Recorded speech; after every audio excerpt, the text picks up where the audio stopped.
Every day I read such nonsense on social media about these vaccines from ignorant, ill-informed people. Opening yourself up to litigation if you start to discriminate against your employees and mandate vaccinations. Okay, but why?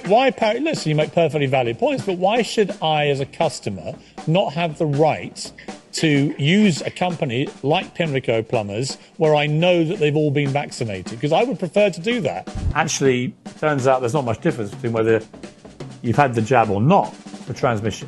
And at that point, I realised everything I've been saying was completely wrong. Thank you so much for giving us a chance to see it firsthand and to get the injection. I've just decided that I've had COVID a couple of times and I'm done with the vaccines. I have an appointment to get the vaccine tomorrow. It is the Pfizer vaccine, but I can't care less whether it's Moderna or Pfizer.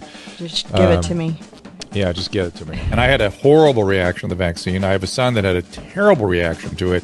And I'm really very, very concerned.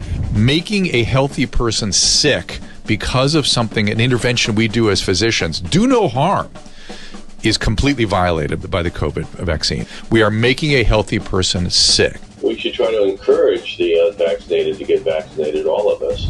They really aren't that critical for those that are under 50 or younger. We need to be insisting on people being vaccinated. Dr. Phelps, good morning. You and your wife both suffered vaccine injuries. Return to primary school classrooms should be delayed until vaccination levels are optimal. But I think it's very important with this new vaccine, it's only been around for less than 2 years, that it's time that we put some research funding and some real effort into looking at the causes for the vaccine adverse events that people are experiencing. If you get vaccinated, you protect yourself, you protect the people around you, and you help us get out of this pandemic a little bit faster. If the government had just said, hey, these are novel vaccines, we don't, there will be reactions, let's just have a program in place to deal with them. Right. The science is clear, Tony. Well, let me tell you something. Sean, I can't help you because I'm no clinician. I'm sick myself. The messaging should be, get a vaccine because it's good for you to do it. It works.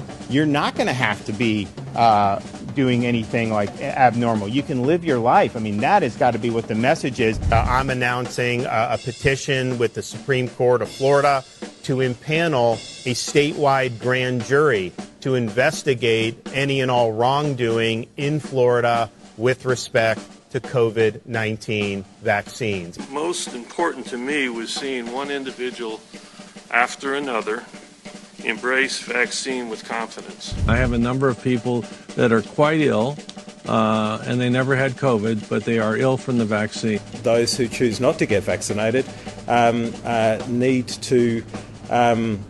There needs to be some sort of incentive stick, perhaps, through the current programs, including No Jab, No Pay. I think as a general principle, we could all agree that mandates have a time-limited role in a pandemic. The mandates? Yes, I think we did get that wrong. The Oxford AstraZeneca vaccine to be authorised by the UK authorities just after Christmas. And I don't think it's too much of an exaggeration to say that this is going to change the world.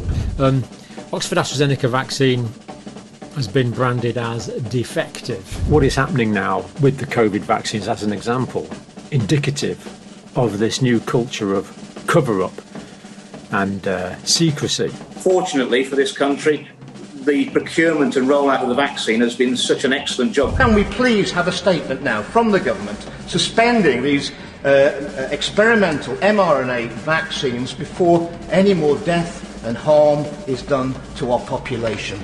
There is some clearly irrational reasoning behind why people don't want to take the vaccine, which is based upon very blatant false information that's circulating on social media. When you look at all of the drugs out there that people are taking, vaccines by far are the safest. So this is perhaps the greatest miscarriage of medical science, attack on democracy, damage to population health, and erosion of trust in medicine that we will witness in our lifetime.